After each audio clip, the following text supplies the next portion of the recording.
Et face à cette menace coronavirus, la recherche se mobilise. Des tests de vaccins doivent être effectués en Chine ou encore en Russie. En Europe, un essai clinique vient d'être lancé. Il mobilise 3200 patients. Il s'agit de tester l'efficacité de 4 traitements expérimentaux, parmi lesquels la chloroquine. Bonjour Christian Perron, vous êtes chef du département des Bonjour. maladies infectieuses de l'hôpital de Garches. On va commencer à parler avec vous de cette chloroquine qui a suscité beaucoup d'espoir et de controverses ces derniers jours. On sait que plusieurs hôpitaux et EHPAD en France en administrent déjà à leurs patients. Est-ce que c'est le cas dans votre hôpital ? Oui, c'est le cas, mais le problème, c'est que les stocks sont très limités. Il n'y a pas beaucoup de médicaments disponibles, ce qui est dommage. Alors, il y a la chloroquine, il y a aussi l'hydroxychloroquine qui semble être plus active. Alors, c'est vrai que les données scientifiques préliminaires ne sont pas très solides parce que les Chinois ont communiqué, mais n'ont pas vraiment donné leurs chiffres. L'équipe du professeur Raoult à Marseille a fait une étude très préliminaire, mais sur 24 malades, c'est quand même assez convaincant. Ça montre la réduction du virus dans les sécrétions des patients. Donc, on espère que ça va freiner la diffusion. Je suis entièrement d'accord avec les autorités, mes collègues, qu'il faut continuer les études pour prouver ça de façon plus approfondie. Mais moi, ce que je demande, c'est que dès aujourd'hui, les usines qui fabriquent l'hydroxychloroquine tournent jour et nuit pour fournir des millions de traitements pour les patients qui aujourd'hui sont isolés dans nos hôpitaux, mais qui n'ont pas de traitement antiviral. Et on sait que ce produit peut marcher et va probablement éviter que beaucoup de gens le passent en réanimation. Vous l'avez dit, il y a une certaine controverse autour de l'étude qui a été menée sur la chloroquine. Certains mettent en avant aussi des effets secondaires potentiels. C'est pas quelque chose pas quelque chose qui vous fait peur, ça ? Ça fait 20 ans que je prescris du Plaquenil très régulièrement. Tous ces effets secondaires, on les connaît bien, ils sont mineurs. Les problèmes cardiaques, j'en ai pratiquement jamais vu, il faut être un peu prudent. Et en plus, on va surtout le donner à des gens hospitalisés qui sont sous surveillance. Donc, des gens ont lâché des bruits un petit peu infondés sur tout ça. Je reconnais que pour l'instant, la démonstration scientifique n'est pas parfaite, mais c'est comme ça, on est à la guerre, il faut y aller. C'est un médicament qui a un profil de tolérance quand même. Et il y a des millions de gens qui en ont pris depuis des années, quelquefois pendant des années pour des maladies chroniques.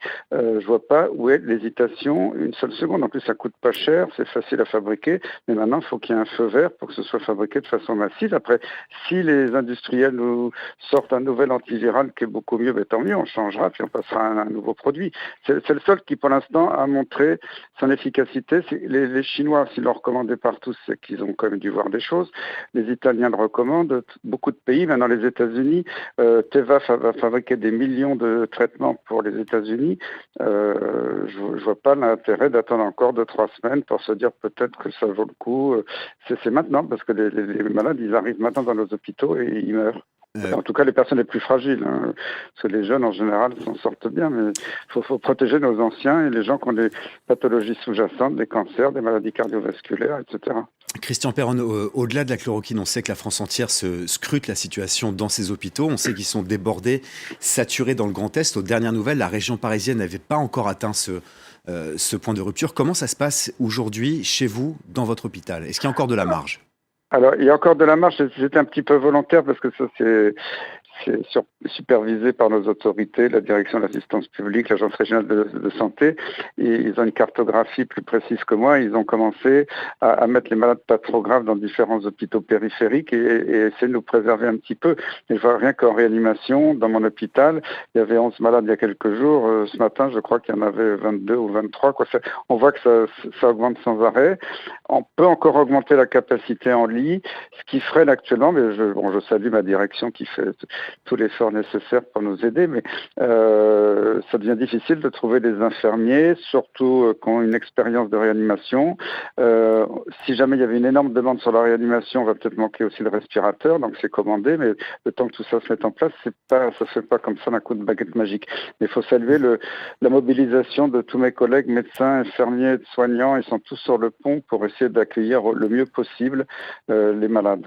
Vous venez de parler de ce risque de saturation. Est-ce que vous avez peur, vous aussi, de devoir bientôt trier les patients, ce qu'on a beaucoup entendu, et donc de sacrifier certains d'entre eux ? Bon, je pense qu'en médecine, on est capable de doubler le nombre de lits, puis les étudiants en médecine peuvent faire fonction d'infirmiers si jamais il y avait besoin. Ce qui me fait plus peur, c'est le nombre de lits limités en réanimation. Alors peut-être qu'on fera de la réanimation dans les ailes de médecine avec des respirateurs qu'on est en train de récupérer à droite à gauche. Pourquoi pas? S'il fallait en venir là, on le fera. Hein.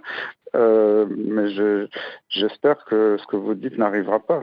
En tout cas, on fait tout pour que ça n'arrive pas. Hein. Christian Perron, beaucoup de voix se sont élevées pour dénoncer le manque de préparation de la France. Vous avez parlé des machines, il y a la situation des masques et des gants. Surtout, est-ce que c'est quelque chose qui vous choque? Est-ce qu'on s'est mal préparé en France à cette épidémie? Oh ben, je suis pas là pour faire de la polémique aujourd'hui. C'est vrai que moi j'ai géré ça avant quand je présidais le Haut Conseil de la santé publique pour les maladies infectieuses avec les ministères précédents, quand il y avait le SRAS, la pandémie grippale. Il y avait quand même, j'ai l'impression que tout était très organisé. Après on nous a reproché d'en avoir trop fait. Je pense qu'après, il y a des personnalités politiques qui disent bon, toutes ces histoires d'épidémie, c'est des bêtises. Mais c'est pas le gouvernement actuel, hein, c'était déjà avant. Hein. Faut arrêter de mettre de l'argent là-dedans, ça sert à rien, c'est du gaspillage. Et on le paye aujourd'hui. Et on paye ça, d'autant plus que ça survient sur un système hospitalier aux abois qui a été mis à sec depuis plus de 20 ans. On nous enlève sans arrêt des moyens humains, de personnel infirmier, etc. Donc, on va tous tenir le choc. On n'est pas aujourd'hui, c'est pas le jour de la polémique. On va se battre contre l'ennemi. Mais effectivement, il y a des choses qui m'ont surprise. Christian Perron.